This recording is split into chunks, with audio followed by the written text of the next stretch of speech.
Thank you all for joining me again today. It's good to be back with all of you. In my letter to the community on January 5th, and in my most recent video presentation, I provided some context on our decision to move to virtual learning for the first few weeks of the spring semester.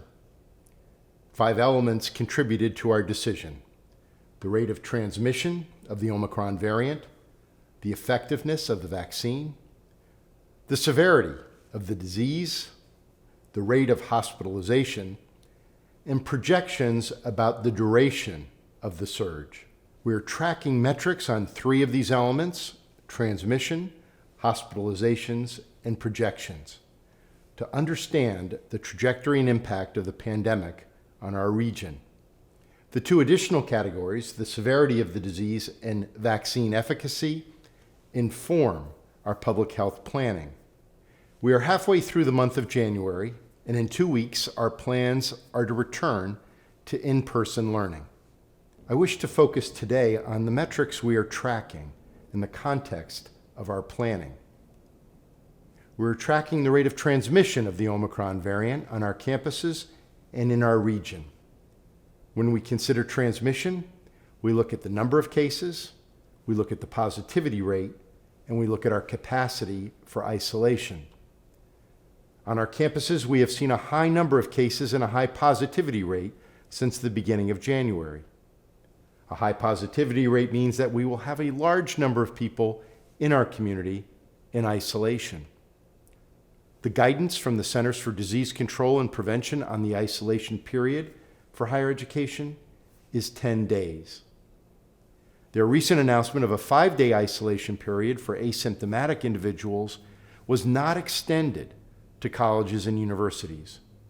We follow DC Health's guidelines, and DC Health is continuing to require that we operate according to the CDC's 10-day isolation guidance.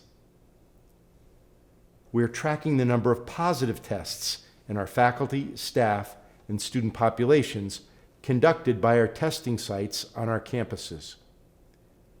We are also monitoring the self-reporting of our community if they take a test outside of one of our campus-based testing facilities.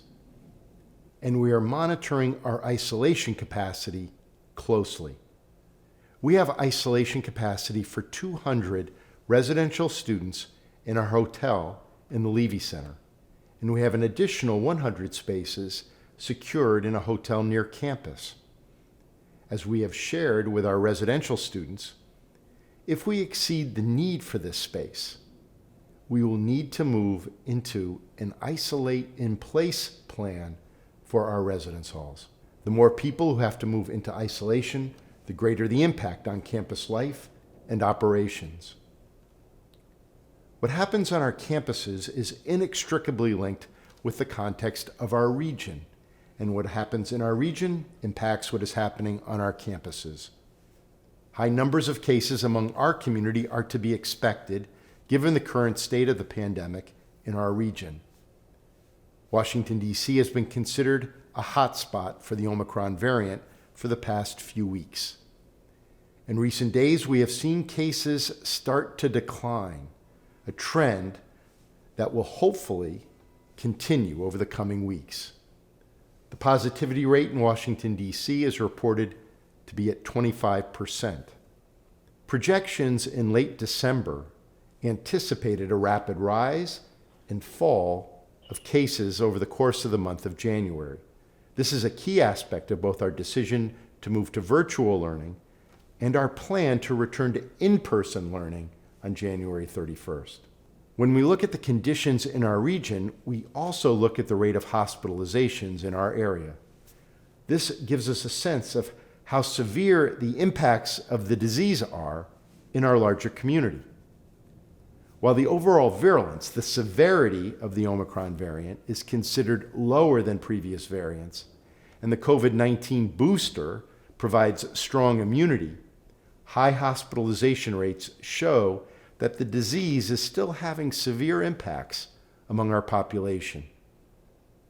In my letter to the Georgetown community on January 5th, I referred to the experiences at MedStar Health, the largest healthcare system in the Mid-Atlantic region and Georgetown's partner in academic medicine.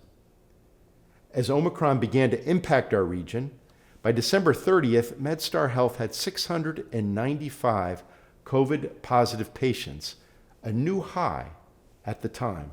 The previous high was in May of 2020 with 654 COVID-positive patients.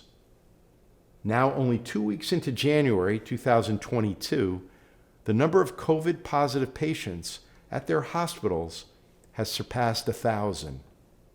This is again a new record number for the pandemic. ICU beds have become scarce, and hospitals are being forced to take extraordinary measures to provide care for their patients.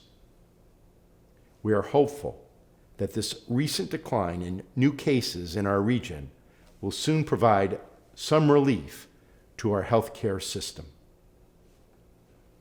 I hope this has given you a sense of some of the metrics that we're tracking as we look ahead to the next few weeks. As we look at the current context, both in our region and on our campuses, we are optimistic about our plans to return to in-person learning. And we will be providing an update in the coming days as we approach January 31st.